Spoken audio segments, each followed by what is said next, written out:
कबीर परमेश्वर जी, कबीर देव वो परम अक्षर ब्रह्म, वो कंप्लीट गॉड है, पूर्ण परमात्मा है। वही आकर के हमें यथार्थ ज्ञान प्रचार करते हैं, यथार्थ ज्ञान बताते हैं और एक तत्वदर्शी संत की भूमिका करके वो पूर्ण परमात्मा सदग्रंथों को भी यथार्थ रूप में वही समझाते हैं।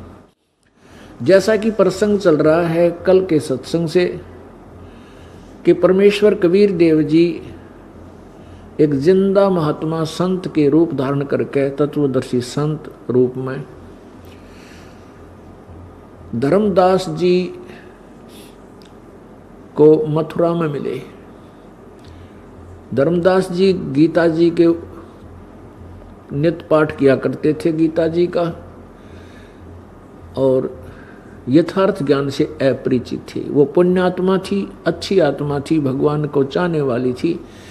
जैसा कि वेदों ने भी प्रमाण किया कि वो परमात्मा अपनी प्यारी आत्माओं को, अच्छी आत्माओं को, दृढ़ भक्तों को स्वयं आकर के सतलोक से आकर के मिलता है, फिर उनको यथार्थ ज्ञान करवाता है। उसी अपने उद्देश्य अनुसार परमात्मा बनारस में आए हुए थे। सन 1398 में प्रकट हुए, एक कमल के फूल पर बालक रूप धारण करके, और लीला में शरीर, फिर उनको नीरू नीमा नाम के जुलाहा दंपति उठा ले गए जो निसंतान थे। तो वहां परमात्मा लीला में शरीर में बड़े हुए, एक लीला करते हुए अतिथि रूप में परमात्मा आते हैं। कुछ समय एक मनुष्य की तरह जीवन जीकर, मनुष्य की तरह क्रिया करके, तत्व ज्ञान, तत्वदर्शी संत की भूमिका करके यथार्थ ज्ञान, सब सूक्ष्म वेद को वो लिपिबद्ध करवा जाते हैं। उसी दृष्टिकोण से वो आए हुए थे। तब अपनी प्यारी आत्मा धर्मदास जी को मिले। अब धर्मदास जी को परमात्मा ने बताया कि गीता जी का ज्ञान किसने बोला। तो धर्मदास जी कह रहे थे श्री कृष्ण जी ने बोला। परमात्मा ने बताया श्री कृष्ण जी के शरीर में प्रवेश करके उस काल भगवान ने, जो महाविष्णु कहलाता है, उस काल भगवान ने, जो ब्रह्मा विष्णु महेश से भिन्न भगवान है, उसने श्री कृष्ण जी में प्रेत की तरह प्रवेश करके ये गीता जी का ज्ञान बोला और युद्ध करवाने के लिए सारी अटकल लगाई, जबकि श्री कृष्ण जी युद्ध नहीं करवाना चाहते थे। अब जैसा कि आपने प्रमाण देखा, वो कैसे प्रेतवत प्रवेश कर जाता है। आपने कल देखा कि जैसे राजा ससाद के शरीर में, आप फिर देखिएगा विष्णु पुराण, ये है पवित्र विष्णु पुराण,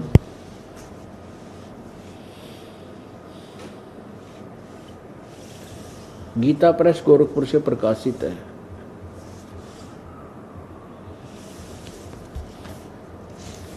प्रकाशक एवं मुद्रक गीता प्रेस गोरखपुर, गोविंद भवन कार्यालय कोलकाता का संस्थान, ये यहाँ से प्रकाशित है। और इसके अनुवादक हैं, इनके अनुवादक और देखिएगा कौन है। अनुवादक हैं श्री मुनि लाल गुप्त। इसके पृष्ठ नंबर 233 पर कल भी दिखाया था, आज फिर दिखाना पड़ेगा क्योंकि कल ये अधूरा रह गया था प्रकरण।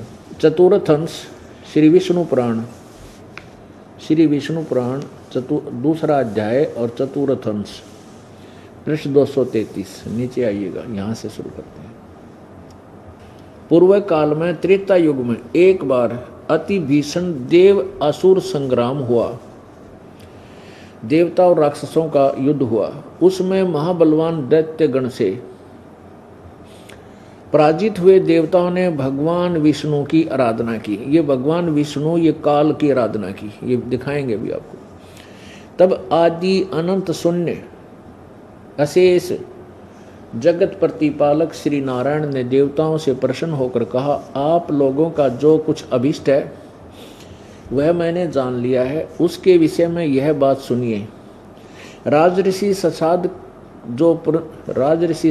का जो पुरंजय नामक पुत्र है, पुरंजय, उस अक्षत्रिय श्रेष्ठ के शरीर में, पुरंजय के शरीर में, अक्षत्रिय श्रेष्ठ के शरीर में मैं अंश मात्र से अवतीर्ण होकर उसमें प्रवेश होऊंगा, बढ़ूंगा, उसके शरीर में प्रेत की तरह प्रवेश होऊंगा, अवतीर्ण होऊंगा, उन संपूर्ण दैत्यों का नाश करूंगा। अतः तुम लोग पुरंजय को दैत्यों के वध के लिए तैयार करो, यानी तुम पुरंजय को तैयार करो और मैं उसमें प्रवेश होऊंगा और उनको फिर मार दूंगा, राक्षसों को। अब 242 पृष्ठ पे देखें, ये है चतुर्थ अंश और तृतीय अध्याय और श्री विष्णु पुराण 42 पृष्ठ। इस 242 पृष्ठ पे हम दिखाएंगे तीसरा अध्याय, यहाँ से शुरू होता है। पूर्व काल में रसातल में मोनेय नामक 6 करोड़ गंधर्व रहते थे। उन्होंने समस्त नागकुल के प्रधान रतन और अधिकार छीन लिए थे। गंधर्वों के पराक्रम से अपमानित उन नागेश्वरों द्वारा स्तुति किए जाने पर उसके श्रवण करने से जिनकी विकसित कमल सदृश आंखें खुल गई हैं, निंद्रा के अंत में जगे हुए उन जलशायी भगवान सर्वदेवेश्वर को प्रणाम कर उनसे नागगण ने कहा, यानी स्तुति की नागों ने, भगवान इन गंधर्व से उत्पन्न हुआ हमारा भय किस प्रकार शांत होगा। तब आदि अनंत रहित भगवान पुरुषोत्तम ने कहा, युवनासव के पुत्र मानधाता का जो पुरोकुत्स नामक पुत्र है, उसमें प्रविष्ट होकर उसमें प्रवेश करके मैं उन संपूर्ण दुष्ट गंधर्वों का नाश कर दूंगा। प्रेत की तरह प्रवेश होऊंगा पुरुकुत्स के शरीर में और फिर उनको मैं मारूंगा। कौन कहते हैं? ये महाविष्णु, जो ब्रह्मा विष्णु महेश से भिन्न है। अब यहाँ ये क्लियर करना है कि ये कौन बोल रहा है। ये ब्रह्मा विष्णु महेश से अलग जो महाविष्णु, क्योंकि शिवपुराण के अंदर महाशिव की महिमा है, वो ब्रह्मा विष्णु महेश से अलग भिन्न है। ऐसे ही इसमें महाविष्णु की महिमा है, वो ब्रह्मा विष्णु महेश से कोई और है, वो बोल रहा है। ये देखिएगा प्रश्न नंबर 32 पे, वो इनसे भिन्न है कोई। ये प्रश्न नंबर 32, प्रश्न नंबर 32 पे श्री विष्णु पुराण अध्याय 9 और प्रथम अंश। जिस अभूतपूर्व देव की ब्रह्मा विष्णु और शिव रूप शक्तियां हैं, वही भगवान विष्णु का परम पद है। जिस अभूतपूर्व देव की ब्रह्मा विष्णु और शिव रूप शक्तियां हैं, ये ब्रह्मा विष्णु शिव और हैं, और वही भगवान विष्णु का परम पद रूप है। हे सर्वेश्वर, हे सर्वभूतात्मन, हे सर्वरूप, हे सर्वधार, हे अच्युत, हे विष्णु। ये वो विष्णु है जिस विष्णु के बारे में कहा जा रहा है कि मैं उसमें, ये विष्णु बोल रहा है, ये काल बोल रहा है, ब्रह्मा विष्णु महेश से अलग है। हे विष्णु, हम भक्तों पर प्रसन्न होकर हमें दर्शन दीजिए। अब प्रार्थना करता खुद मान रहा है कि ब्रह्मा विष्णु और शिव से रूप शक्तियां हैं, वह भगवान विष्णु का परम रूप है। वही पर भगवान विष्णु का परम, जिसको देवगुण मुनिगण शंकर और मैं कोई नहीं जान सकते, वही परमेश्वर विष्णु का परम पद है। आगे देखिए 102 पर, प्रश्न नंबर 102 पर आपको दिखाते हैं, यानी इनसे अलग है कोई और। 102-3 पर देखें, ये है 102 पृष्ठ श्री विष्णु पुराण अध्याय 22 प्रथम अंश। यहाँ देखो 102 पृष्ठ पे, हे ब्रह्मन, ब्रह्मा विष्णु और शिव ब्रह्म की प्रधान शक्तियां हैं। ये ब्रह्म, हमने ये सिद्ध करना है कि ये ब्रह्म उसमें प्रवेश करके बोला था कृष्ण में। महाविष्णु कहो, काल कहो, ब्रह्म को, ब्रह्मन ब्रह्मा विष्णु और शिव ब्रह्म की प्रधान शक्तियां हैं। उनसे न्यून देवगण हैं और उनके अनंतर दक्ष आदि प्रजापति गण हैं। 103 पर अब देखो प्रश्न नंबर 103 पर, हे महाभाग, ये सर्व ब्रह्म है विष्णु श्री विष्णु भगवान। सर्व ब्रह्म है यानी इस ब्रह्म को ही विष्णु कहते हैं। श्री विष्णु भगवान समस्त पराशक्तियों के प्रधान और ब्रह्म के अत्यंत निकटवर्ती मूर्त ब्रह्म स्वरूप है। अब हमने यही सिद्ध करना है कि जो ब्रह्म है वो ये काल है और इसी को महाविष्णु बोलते हैं, ये अज्ञानतावश।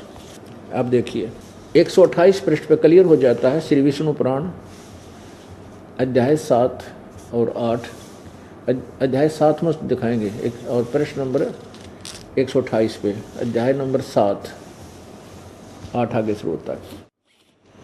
जिससे यह संपूर्ण जगत उत्पन्न हुआ है, जो स्वयं जगत रूप से स्थित है, जिसमें यह स्थित है तथा जिसमें यह लीन हो जाएगा, वह परब्रह्म ही विष्णु भगवान है। अब देखो आगे फिर ये, क्योंकि ये ब्रह्मा विष्णु महेश से अलग है, उसी को कभी ब्रह्म बोल देते हैं, कभी विष्णु भगवान, वही परब्रह्म ही विष्णु भगवान है। वह ब्रह्म ही उन विष्णु का परम धाम परम रूप है। अब कहने का भाव ये कि जो ये जिस विष्णु के बारे में ये स्तुति करके कहा और जिसने ये कहा कि मैं पुरंजय के शरीर में प्रवेश अवतीर्ण होऊंगा और उसमें प्रवेश करके गंधर्वों का नाश करूंगा, असुरों का नाश करूंगा। फिर 242 पृष्ठ पर जिसकी स्तुति की वही काल रूपी ब्रह्म, वो महाविष्णु कह रहा है, वो ब्रह्म कह रहा है कि मैं पुरुकुत्स के शरीर में कुछ समय के लिए प्रवेश करके भूत की तरह और उनका गंधर्वों का नाश कर दूंगा। तो इससे सिद्ध हुआ कि श्री कृष्ण में वो ही प्रवेश करके और ये गीता का ज्ञान दे रहा है ब्रह्म। श्री कृष्ण को पता भी नहीं मैंने गीता जी में क्या बोला था। सत साही।